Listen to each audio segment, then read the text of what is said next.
Ramdam pa rin ang lamig sa iba't ibang bahagi ng bansa ngayong Pebrero at nasa peak pa rin tayo ng amihan season. Live mula sa Baguio, makasama natin si Anjo Perchera. Anjo, gaano kalamig dyan?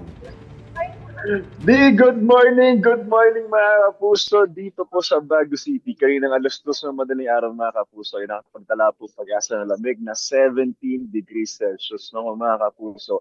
Tulad ko kanina, naligo naman ako pero pagdating ko dito, sobrang giniginaw pa rin ako. At mga kapuso, may rin sa akin likuran, napakarami nag-e-ersisyo dito ng mga lokal mga kapuso at dumadami na rin po ang bilang ng mga turista, ng mga lokal dahil sa paghahanda na rin po nila yan sa darating na Panagbenga Festival. Mga kapuso, nako, kung nandito sa Baguio City, sobrang may enjoy nyo to. Sobrang daming tao, sobrang daming pagkain. At ito balita ako sa iyo.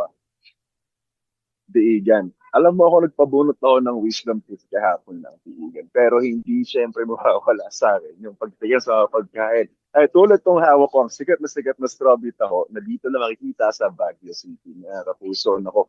At sabi pa ng pag-asa, no, ay lalamig pa po ang amihan season. Masaya na po dito sa Baguio City at sa Atok Benguet. Na saan naman pupuntahan namin? Chef JR, abangan na mga kapuso. No, siyempre, ito lang sa inyong pambansang morning show kung saan laging una ka. Unang hirit.